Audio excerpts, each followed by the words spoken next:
अब हम चलते हैं कि इसमें वैकेंसी कितनी है। तो वैकेंसी अभी टेंटेटिव है। एज लिमिट कब से काउंट हो रहा है, करेक्शन विंडो ओपन होगा अगर आप गलती कर देते तो एग्जाम जो होगा किस पैटर्न पे होगा। तो देखो जिसको मैथ से डर लगता है उनके लिए बहुत अच्छा है, मैथ नहीं पूछा जाता है। इसमें सिलेबस क्या क्या है भाई, सिलेबस में देखो स्किल टेस्ट किस में देना है, इंग्लिश में कि हिंदी में देना है। देखो स्पीड क्या होगा, सर्टिफिकेट के बारे में थोड़ा बता देते हैं कि सर्टिफिकेट कब कब बनाना चाहिए। EWS वालों का क्या है, वहाँ पे प्रीवियस ईयर सारे क्वेश्चन है वो ले सकते हो। इसमें जो सैलरी बनेगी लगभग आपको, तो अगर आप स्टेनोग्राफर बनना चाहते हैं और अगर आप 12th क्वालिफाइड हैं तो आपके लिए बहुत अच्छा अपॉर्चुनिटी है। SSC ने stenographer grade C and grade D examination 2024 का नोटिफिकेशन निकाल दिया है। ठीक है, इसका फॉर्म अप्लाई स्टार्ट हो गया है, आप इसको अप्लाई कर सकते हो। तो इस पोस्ट के बारे में डिटेल से सब कुछ मैं बताने वाला हूँ, एक एक चीज कि कब से कब अप्लाई कर सकते हो, उसमें सैलरी कितनी होती है, इसकी पोस्टिंग कहाँ होती है, इसमें एग्जामिनेशन कौन कौन सा होगा, इसमें स्किल टेस्ट होगा तो कितना का स्पीड आपको चाहिए, सभी चीजें 1 by 1 मैं आपको बताने वाला हूँ। थोड़ा सा वीडियो लॉन्ग हो सकता है लेकिन नोटिफिकेशन का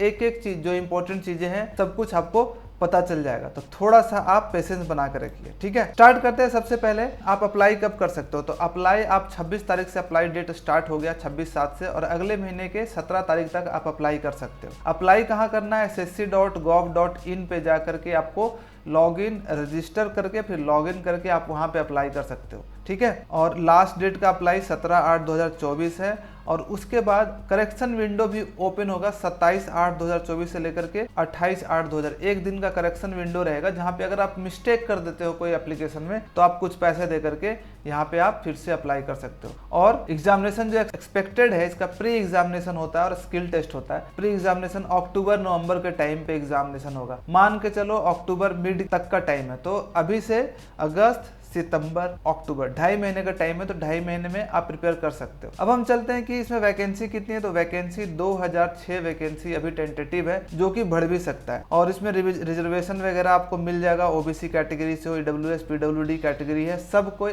इसमें अप्लाई कर सकते हैं। सबका जो डिटेल वैकेंसी नहीं दिया गया है, अभी टोटल जो वैकेंसी है 2006 दिया गया है। अब हम देखते हैं एज लिमिट। एज लिमिट कब से काउंट हो रहा है, कब होना चाहिए। 1/8 तारीख को क्राइटेरिया रखा गया, मतलब 1/8/2024 को आपका जो एज है 1830, इसमें दो पोस्ट के लिए स्टेनोग्राफर ग्रेड C और स्टेनोग्राफर ग्रेड D। तो C के लिए आपका 18 से 30 का एज क्राइटेरिया है, 18 से 30 साल के होने चाहिए, और D के लिए 18 से 27 साल होने चाहिए। तो कैसे पता चलेगा, देखो अगर आप जनरल कैटेगरी में हो और अगर आप ग्रेड C के लिए एलिजिबल होना चाहते हो तो आपका जो डेट ऑफ बर्थ है ना 2/8/1994 से पहले आपका बॉर्न नहीं होना चाहिए। 2/8/1994 तक अगर आप बॉर्न हुए होगे तब सही है, उसके पहले अगर बॉर्न हुए हो तो आप एलिजिबल नहीं है। ठीक है, और 1/8/2006 के बाद भी अगर आप बॉर्न हुए तब भी आप एलिजिबल नहीं हो। उसी तरह से 27 साल में क्या है कि आपका 2/8/1997 से पहले आपका बर्थ नहीं होना चाहिए और 1/8/2006 के बाद का बर्थ नहीं होना चाहिए। ठीक है, और एज रिलैक्सेशन मिल जाएगा। अगर आप OBC EWS है तो आपको कोई रिलैक्सेशन नहीं मिलेगा, जो एज लिखा हुआ वही क्राइटेरिया चलेगा। लेकिन अगर आप OBC है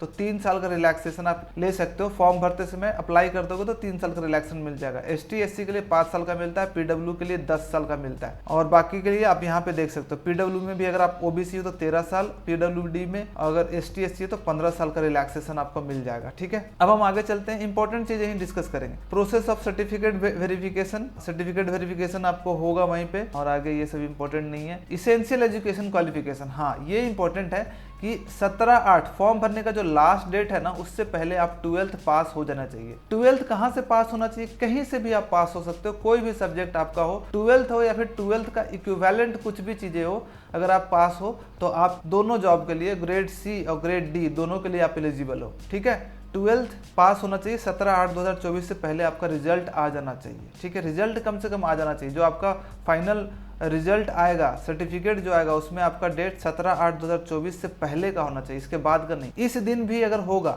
रिजल्ट आएगा 17/8/2024 को, तब भी आप एलिजिबल हो। हाउ टू अप्लाई, अप्लाई कैसे करना है, ऑनलाइन आपको अप्लाई करना है चीजें, अब ऑनलाइन ही अप्लाई होगा। अगर आप बोलोगे, अगर आप कमेंट बॉक्स में लिखोगे कि अप्लाई कैसे होगा, उसका एक वीडियो बना दे, उसका मैं वीडियो बना दूंगा। साथ में देखो इसमें ना लाइव फोटो डालना पड़ता है। ठीक है, लाइव फोटोग्राफ आपको डालना है इसमें, और आपका जो सिग्नेचर है आपको फोटो खींच करके उसका सिग्नेचर का उसको डालना होता है। कैसे डालना है इसका मैंने एक वीडियो बना दिया है, कि लाइव फोटो और सिग्नेचर कैसे डालते हैं फॉर्म भरते समय, सबसे ज़्यादा उसी में दिक्कत होता है। उसका वीडियो बना दिया, उसका लिंक डिस्क्रिप्शन में, या फिर सर्च करोगे मेरे जाकर के वीडियो में how to upload live videos and photos, तो अब मिल जाएगा। ठीक है, अब हम चलते हैं एप्लीकेशन फी। 100 रुपये एप्लीकेशन फी है जो कि नॉन रिफंडेबल है। बाकी बहुत सारे लोगों को रिलैक्सेशन, जैसे वुमेन कैंडिडेट्स को नहीं मिलेगा, लड़कियों को नहीं लगता है, SC ST को नहीं लगेगा और PWD कैंडिडेट को नहीं लगेगा। जनरल और OBC को आपका फी लगेगा, बाकी को नहीं लगेगा। ठीक है, करेक्शन विंडो ओपन होगा अगर आप गलती कर देते हो तो 27/8 से लेकर 28/8 एक ओपन होगा, जहां पे अगर आप कुछ गलती की हो तो वो चेंज कर सकते हो। सेंटर ऑफ एग्जामिनेशन होगा, पूरा इंडिया में इसका सेंटर होगा, आप कहीं भी दे सकते हो। ठीक है, मेजर सिटी जितने भी है इंडिया के सारे वहां पे आप वहां पे फिल कर सकते हो। अब हम चलते हैं इसका स्कीम ऑफ एग्जामिनेशन। भाई इसमें एग्जाम जो होगा किस पैटर्न पे होगा, तो देखो 2 एग्जाम होगा। पहला जो एग्जाम होगा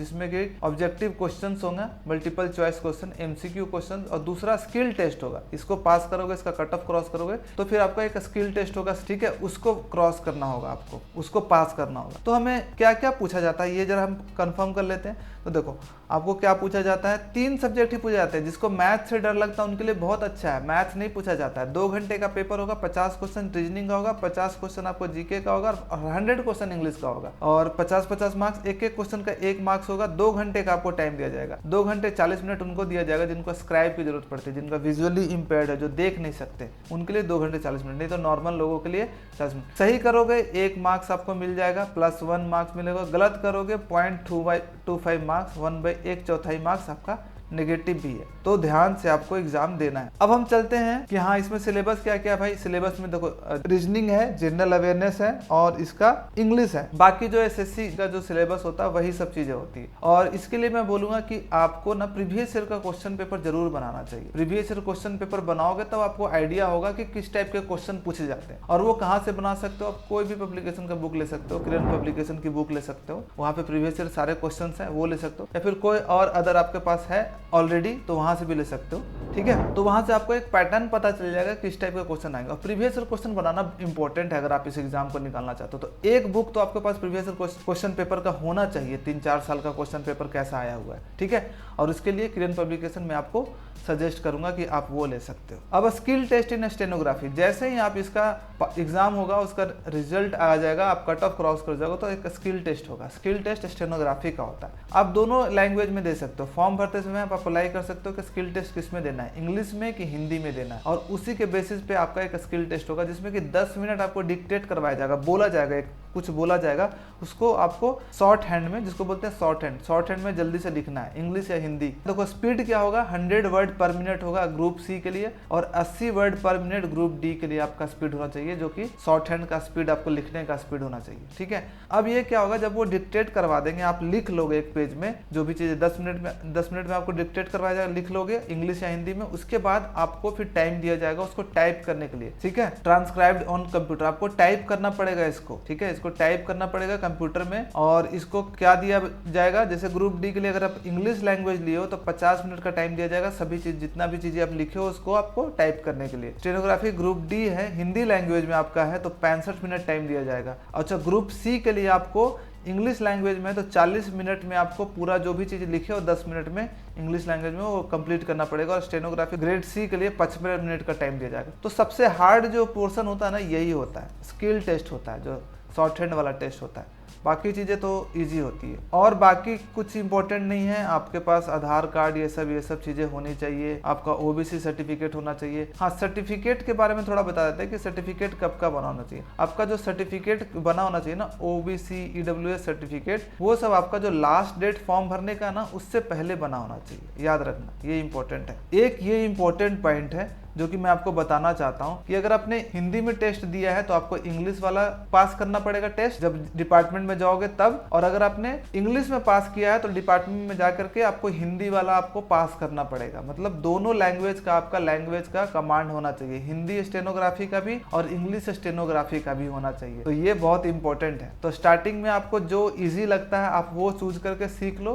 फिर डिपार्टमेंट में जाने के बाद 2 साल से पहले आपको ये चीजें कंप्लीट करके पास करना होगा, तभी आपका प्रोबेशन कंप्लीट होगा। और स्किल टेस्ट वगैरह तो सब रीजनल हेड ऑफिस में होगा, ये सब ज्यादा इंपॉर्टेंट नहीं है, वो कहीं पे भी हो जाएगा। और कुछ नीचे इंपॉर्टेंट नहीं है, वो सर्टिफिकेट का मैं बता देता हूँ आपको। ओबीसी जो सर्टिफिकेट है, यहाँ पे देखो ST SC certificate, OBC certificate, जो भी बेनिफिट लेना है उसका जो 17/8/2024 से पहले आपका सर्टिफिकेट बना होना चाहिए। अगर आप OBC कैटेगरी में हैं तो आपका जो लास्ट डेट के दिन से पहले, उससे पहले आप क्रीमी लेयर में आपको बिलोंग नहीं करना है, ठीक है। क्रीमी लेयर मतलब 8 लाख से ज्यादा इनकम नहीं होना चाहिए। Non creamy layer OBC certificate बनना होना चाहिए। EWS वालों का क्या है कि आपका जो सर्टिफिकेट होगा जो 24-25 के लिए वैलिड होगा, और ये बना कब के लिए होना चाहिए, इनकम जो फाइनेंशियल ईयर जो होना चाहिए 23-24, यानी कि पिछले साल 23-24 में जो आपका इनकम है उसके हिसाब से सर्टिफिकेट आपका बनेगा और वैलिड होगा 24-25 के लिए, ठीक है। तो ये है, बस इतना ही चीज़ें इंपॉर्टेंट है। और मैं बोलूँगा कि ये बहुत अच्छा अपॉर्चुनिटी है अगर आप इस एग्जाम को निकालना चाहते हो स्टेनोग्राफर का, और बहुत अच्छा है, इसमें प्रमोशन वगैरह अच्छा है। इसमें जो पोस्टिंग होती है मैक्सिमम आपका दिल्ली में ही पोस्टिंग होती है, और जो ग्रुप सी वाला पोस्ट है वो 4600 ग्रेड पे है। इसमें जो सैलरी बनेगी लगभग आपको